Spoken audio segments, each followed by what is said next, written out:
বুধবার জীবন বিজ্ঞান পরীক্ষার মধ্য দিয়ে চোপড়া ব্লকে শান্তিপূর্ণভাবে সম্পন্ন হল 2026 সালের মাধ্যমিক পরীক্ষা। পরীক্ষা শেষ হতেই কেন্দ্রগুলির বাইরে কাগজ ও চিট উড়িয়ে উল্লাসে মেতে উঠল পরীক্ষার্থীরা। এদিন ছিল মাধ্যমিকের শেষ দিন। জীবনের প্রথম বড় পরীক্ষার বৈতরণী পার করে কেন্দ্র থেকে যখন ছাত্রছাত্রীরা বেরিয়ে আসছিল, তাদের চোখে মুখে ছিল স্বস্তির ঝিলিক। শেষ দিনের জীবন বিজ্ঞান পরীক্ষা নিয়ে পরীক্ষার্থীদের মধ্যে যথেষ্ট উৎসাহ দেখা যায়। পরীক্ষার শুরুর দিন থেকেই চোপড়া ব্লকের প্রতিটি কেন্দ্রে কড়া নিরাপত্তার ব্যবস্থা করেছিল পুলিশ ও ব্লক প্রশাসন।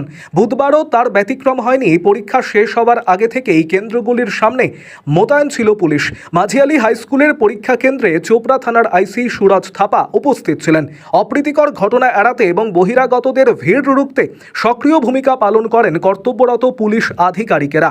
ব্লক প্রশাসন এবং স্কুল কর্তৃপক্ষের সঠিক সমন্বয়ের ফলেই গোটা প্রক্রিয়াটি কোনো রকম বিঘ্ন ছাড়াই সফলভাবে শেষ হয়েছে বলে জানা গিয়েছে। প্রশাসনের এই সক্রিয়তায় খুশি অভিভাবকেরা।